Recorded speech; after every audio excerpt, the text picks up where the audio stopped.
Hello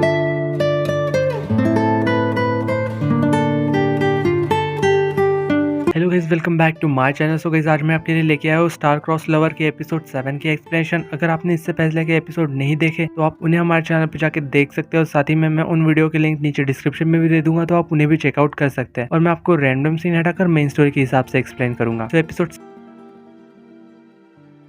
के starting में हमें यहाँ पे दिखाया जाता है कि जो लोग तेंजू से मिलने आए थे उन्हीं लोगों ने ना असल में उससे किडनैप कर लिया था। और वो लोग यहाँ पे उसे बोल रहे थे कि तुम्हें ना अपने सुपर रिच बॉयफ्रेंड को यहाँ पे बुलाना पड़ेगा और उन लोगों को ना पैसे दिलवाने होंगे, वरना हम लोग ना तुम्हें नहीं जाने देंगे। तेंजू यहाँ पे उन्हें समझाने की कोशिश भी कर रही थी कि एनबे ना उसका बॉयफ्रेंड नहीं है, लेकिन यहाँ पे उनमें से कोई भी उसकी बात सुनने के लिए तैयार ही नहीं था। बचने के लिए यहाँ पे तेंजू कहती है कि उसके पास ना उसका फोन नहीं है, तो यहाँ पे वो लोग उसे अपना फोन दे देते हैं, जिसपे यहाँ तेंजू उन लोगों को फिर से कहती है कि वो उसका बॉयफ्रेंड नहीं है, ना ही वो उसे छुड़ाने आएगा और ना ही वो उन लोगों को पैसे देगा। यहाँ पे उन लोगों को लग रहा था कि शायद तेंजू ना झूठ कह रही है, इसलिए वो तीनों यहाँ पे उसे ना एक फूड स्टोरेज फ्रीजर में बंद कर देते हैं। पहले तो यहाँ पे तेंजू को इस बारे में कुछ नहीं पता था, लेकिन जब उसे इस बारे में पता लगता है तो वो ना यहाँ पे जोर से चिल्लाते हुए कह रहे थे कि वो ना उसे बाहर निकाले वरना वो यही मर जाएगी। लेकिन यहाँ पे उसकी बातें सुनने वाला तो वहाँ पे कोई भी नहीं था, पर यहाँ पे टेलीपैथी की वजह से ना उसकी यह सारी बातें एनबे को सुनाई देती है। वो यहाँ पे उससे पूछ रहा था कि क्या तुम्हें पता है कि तुम कहाँ हो, क्या तुम मुझे अपनी लोकेशन बता सकती हो। जिस बात पे यहाँ पे तेंजू से चिढ़ते हुए कहती है कि क्या तुम कुछ देर के लिए अपना मुंह बंद रख सकते हो, क्योंकि वो इस वक्त ना लड़ना बिल्कुल भी नहीं चाहती और मुझे बचाने की भी कोई जरूरत नहीं है, वरना उन किडनैपर्स को और भी ज्यादा यकीन हो जाएगा कि तुम मेरे बॉयफ्रेंड हो और मैं ऐसा नहीं चाहती। कुछ देर में ना वो लोग मुझे खुद ही बाहर निकाल देंगे। एनबे यहाँ पे ये मुझे समझाने की कोशिश कर रहा था कि ऐसे करने से ना तुम्हें प्रॉब्लम हो सकती है और तुम ना फिर से मेरी मदद मांगने के लिए चिल्लाने लगोगी। तेंजू उससे यहाँ पे बड़े ही एटीट्यूड के साथ कहती है कि तुमसे मदद ना कोई एक डॉग ही मांग सकता है। तो उसकी यहाँ बातें सुन के ना यहाँ एनबे का मूड खराब हो गया था। वो यहाँ पे चुपचाप जाके अपने कार में बैठ जाता है। फिर नेक्स्ट सीन में हमें यहाँ पे सेंसेन को दिखाया जाता है, जो कि ड्रंक हालत में सोफे पे सो रही थी। और तभी ना यहाँ पे जियो आ गया था और यहाँ पे सेंसेन ना उसे तेंजू समझ रही थी और उससे कह रहे थे कि किस तरह से उसे एक आदमी ने चीट किया था। ये कह करके वो जियो को जानता है। वो राइटिंग करती है, लेकिन उसका दिया हुआ एनवलप वो ना खुला भी नहीं था। वो ये सब कहते हुए ना अपने हाथ पैर ना इधर उधर मार रही थी। तो यहाँ पे उसकी ऐसी बातें सुन के जियाओ को हंसी आ रही थी। वो उसे यहाँ पे चलने के लिए कह रहा था और उसके जवाब में यहाँ पे सेंसेन कह रहे थे कि वो उसे उठा नहीं सकता क्योंकि वो बहुत ही ज्यादा भारी है। तो जियाओ को ना फिर से इस बात पे हंसी आ जाती है और वो उसे यहाँ पे अपनी गोद में उठा के ले जाने लगता है। लेकिन यहाँ पे फिर भी सेंसेन ना अभी भी तेंजू का ही नाम बड़बड़ा रही थी। फिर जब हमें यहाँ पे फिर से तेंजू को दिखाया जाता है, जिसे ना यहाँ पे काफी ज्यादा ठंड लग रही थी और तेंजू ने यहाँ पे आखिरकार हार मान ही लेती है और वो यहाँ पे एनबे को बुला रही थी और उससे कह रही थी कि वो उसे बचाने के लिए आ सकता है, मैं तुम्हें परमिशन देती हूँ, पर तुम ये मत सोचो कि मैं तुमसे मदद मांग रही हूँ, अगर तुम खुद चाहते हो तभी आना। तो यहाँ पे एनबे उससे कह रहा था कि अभी तो किसी ने कुछ देर पहले कहा था कि मुझसे तो कोई डॉग ही मदद मांग सकता है। ये सब सुन के ना यहाँ पे तेंजू को गुस्सा आ जाता है, लेकिन वो कर भी क्या सकती थी। एनबे उससे कह रहा था कि मैं तुम्हारे पास जल्दी ही पहुंच जाऊंगा। तेंजू यहाँ पे खुद से कह रही थी कि उसकी ये बेकार टेलीपैथी पहली बार किसी काम आई। फिर वो यहाँ पे किसी तरह से खड़ी होकर ना एक्सरसाइज करने लग जाती है खुद को गर्म करने के लिए। वही बाहर यहाँ पे किडनैपर्स बैठ के कार्ड खेल रहे थे। तभी यहाँ पे उन लोगों का बॉस कह रहा था कि उन लोगों को ना तेंजू को देखने के लिए जाना चाहिए, हम उसे मार तो नहीं सकते ना। तभी यहाँ पे अचानक से वहाँ पे एक कार आके रुकती है, जिसमें कि यहाँ पे एनबे वहां से बाहर आता है और वो लोग ना उनसे तेंजू के बारे में पूछ रहा था। यहाँ पे वो लोग उससे पूछ रहे थे कि तुम कौन हो। तो यहाँ पे एनबे उसे बता रहा था कि वो जिसे ढूंढ रहे हैं उसके सामने आने पर वो लोग उसे पहचान भी नहीं रहे। तो यहाँ पे ये लोग ये समझते हैं कि वो जरूर तेंजू का बॉयफ्रेंड है। तो यहाँ पे उनका लीडर ना उसकी काफी तारीफ कर रहा था और वो कह रहा था कि तुम ना काफी ज्यादा हैंडसम हो, तेंजू की पसंद काफी ज्यादा अच्छी है। एनबे यहाँ पे उन्हें वार्न कर रहा था कि वो जो कर रहे हैं ना वो एक क्रिमिनल ऑफेंस है और इसके लिए तुम लोगों को जेल भी हो सकती है, लेकिन इसका कोई भी फर्क नहीं पड़ता उन लोगों पे। वो लोग यहाँ पे हंसने लगते हैं। तो यहाँ पे एनबे ना उन लोगों के हाथ में एक नोट पकड़ा देता है, जिसे देख के यहाँ पे उनके बॉस को ना बहुत ज्यादा गुस्सा आ रहा था और वो उससे कह रहा था कि क्या हो तुम मुझे भिखारी समझते हो। तो यहाँ पे एनबे उसे समझाते हुए कह रहा था कि ये ना तुम्हारे इलाज के लिए पैसे है और यहाँ पे वो उसके साथियों को एक एक पंच में ढेर कर देता है और यहाँ पे वो उन तीनों को हिप्नोटाइज भी कर देता है। और तभी यहाँ पे लीडर के हाथ में हुई सिगरेट ना एक गैस के पाइप पे जाके गिर जाती है। वो तीनों यहाँ पे किसी रोबोट की तरह एनबे को तेंजू के पास लेके चले जाते हैं। यहाँ जब वो उसके पास जाता है तो यहाँ तेंजू ना उसके मुंह पे छींक देती है। वो यहाँ पे बातें कर ही रही थी कि वो अब घर कैसे जाएंगे और मेरे पैर भी जम चुके हैं तो मैं चलूंगी कैसे। तभी ना यहाँ पे बहुत जोर से एक ब्लास्ट होता है और यहाँ पे चारों तरफ आग फैल चुकी थी। यहाँ पे वो कुछ समझ ही पाते कि फिर से दोबारा से एक ब्लास्ट होता है और इस चीज का असर ना यहाँ पे एनबे पे होता है। फिर तभी हमें यहाँ पे फ्लैशबैक दिखाया जाता है, जिसमें कि यहाँ एनबे ना एक बच्ची को आग से बचा रहा था, जो कि असल में तेंजू ही थी। और यहाँ पे उस इस ब्लास्ट के असर से ना वो काफी ज्यादा कमजोर हो गया था और वो ना यहाँ धीरे धीरे गायब भी होने लगता है, जिससे ना यहाँ पे तेंजू भी नोटिस करती है। वो यहाँ पे किसी तरह से उसे बाहर लेके आती है, तो यहाँ पे वो ना सिर्फ पानी ही मांग रहा था और साथ ही में घर चलने के लिए भी। तो यहाँ पे तेंजू ना उसकी इतनी ज्यादा बुरी हालत देख के उससे ना मरने के लिए कहती है। तो यहाँ पे एनबे उससे कह रहा था कि अगर तुमने बोलना बंद नहीं किया तो मैं जरूर मर जाऊंगा। और तभी हमें यहाँ पे फिर से एक फ्लैशबैक दिखाया जाता है, जिसमें कि एनबे ना असल में एक लड़की को बचाता है। तो यहाँ पे फिर एक लड़की ना उसे समुद्र के किनारे हुए पानी में लेके जा रही थी और इधर यहाँ पे प्रेजेंट सीन में घर पहुंचने के बाद तेंजू उसे एक बाटब में लेके चली जाती है और वो ना उसे बस देखती ही रह जाती है। यहाँ एनबे को धीरे धीरे सब कुछ नॉर्मल हो रहा था और वो यहाँ पे तेंजू को ना असल में थैंक्स कहता है कि उसने ना उसकी जान बचाई। यहाँ तेंजू उससे कह रही थी कि तुम्हें ना थैंक्स बोलने की कोई भी जरूरत नहीं है, क्योंकि तुमने भी मेरी जान बचाई है। तो यहाँ पे वो उससे कह रहा था कि मैंने तुम्हारी जान उस स्टोन के लिए बचाई थी जो कि तुम्हारे गले में है, लेकिन यहाँ पे तेंजू ने उसकी जान बिना किसी जरूरत और बिना किसी मतलब के लिए बचाई थी। और फिर हमें यहाँ पे अगले सीन में सैनसन को दिखाया जाता है उठते हुए, जो कि यहाँ पे पहले तो सोचती है कि वो अपने घर में कैसे आई, और तभी यहाँ पे उसे याद आता है कि तेंजू को ना असल में किसी ने किडनैप कर लिया और वो यहाँ पे भाग के ना वहां से जाने लगती है। फिर नेक्स्ट सीन में हमें यहाँ पे फैन को दिखाया जाता है, जो कि अपनी पेंटिंग को जमीन पे बैठ के देख रहा था, क्योंकि उसे यकीन था कि ये उसने ही बनाई है। तभी यहाँ पे मिस्टर वाह